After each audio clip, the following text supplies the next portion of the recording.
এইফালে আজি এতিয়া বস্তু এটা বনাই আনিছোঁ, তাকে আপোনালোকৰ আগত কিনো বনাই আনিছোঁ শ্বেয়াৰ কৰোঁ বুলি ভাবিলোঁ। আৰু এইফালে দেখাই দিয়ে ওচৰলৈ, দেখিছেনে মন জুৱেলাৰীৰ পৰা সোণৰ হয় গঢ়াই আনিছোঁ বস্তু এটা। আৰু কি আনিছোঁ তাকে আপোনালোকৰ আগত দেখাওঁ, আৰু প্ৰতিটো কথা আপোনালোকৰ আগত শ্বেয়াৰ কৰোঁ যেতিয়া এইটো দেখাওঁ বুলি ভাবি। এয়া দেখিছেনে এযোৰ সোণৰ বাৰতি গঢ়াই আনিছোঁ।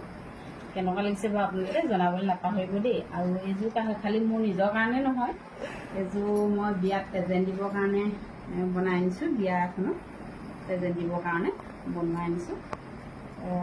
আগতে বিয়া আছিলে বনাবলৈ, আজি আনিছোঁ। ময়ে সোমোৱাই খাইছোঁ, দেখাইছোঁ এনেকুৱা লাগিছে। আপোনালোকে জনাবলৈ নাপাহৰিব। আৰু মই কাক দিওঁ তাকো আপোনালোকৰ আগত দেখাই থাকিম। মানে আজি আনিলোঁ যে বস্তুটো, তাকে আপোনালোকৰ আগত শ্বেয়াৰ কৰোঁ বুলি ভাবোঁ। আৰু আপোনালোকে কেনেকুৱা লাগিছে জনাবলৈ নাপাহৰিব দেই। আৰু কাক দিম মই দেখাই থাকিম আপোনালোকক, পাছৰ ভিডিঅ'ত পাব আপোনালোকে।